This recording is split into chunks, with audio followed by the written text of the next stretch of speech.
Ekibira ekyogerwako kisangibwa ku luguudo lwa Masaka-Mbarara mu kibuga Masaka nga kigambibwa nti ekitongole ky'ebibira ki National Forest Authority kyekivunanyizibwako. Abakwatiddwa bawera 12 nga ku bano kuliko omupunta agambibwa okuva mu Buganda Land Board e Kampala, Omulangira Richard Katerega n'Omusuubuzi Francis Kasiita, n'abalala okuva ku kitebe kya Buganda Land Board ettabi ery'e Masaka ne Vincent Kabito nga ye ssentebe w'ekyalo Kirumba A awasangibwa ekibira kino. Francis Kasiita alumiriza okugula ettaka okuva mu Buganda Land Board ekitudde ku ploti 49 ku 10 ng'alinako n'ekyapa nga kya liizi. Okupunta ettaka lino kyadiridde ono okusaba Buganda Land Board okumulaga waayita ku ttaka lino.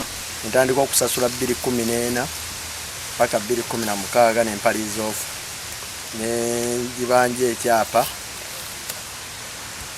n'ekimpa 221 n'empa ebyapa 2 era nyina ploti 2 ez'ebyapa.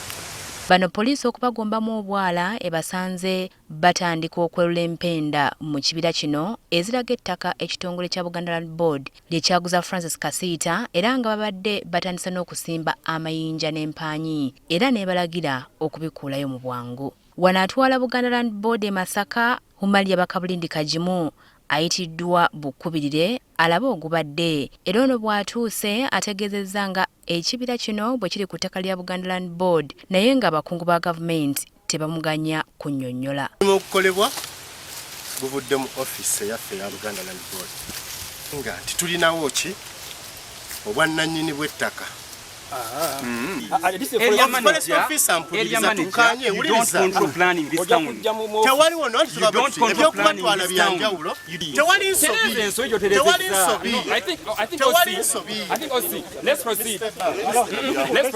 Akulira ebibira mu Masaka Wilibale ategeezezza nti gavumenti yennannyini ebibira byonna. Twabayimba omuntu eri kuveena wano Buganda Land Board alinawo ettaka Forest Reserve. Forest Reserve they are owned by government bannange. Ku plan yaffe kino kibira. Ekyokubiri tebafunanga change of user ekifo kino. Poliisi etegeezezza nti yakunoonyereza okuzuula amazima. Poliisi ekyagenda mu maaso ng'ekwatira wamu n'aba technical people oba abantu aba technical okulaba nti nno tumanya ekituufu ki ekiri emabega w'ekikole kino. Abakwate batwaliddwa ku kitebe kya poliisi e Masaka.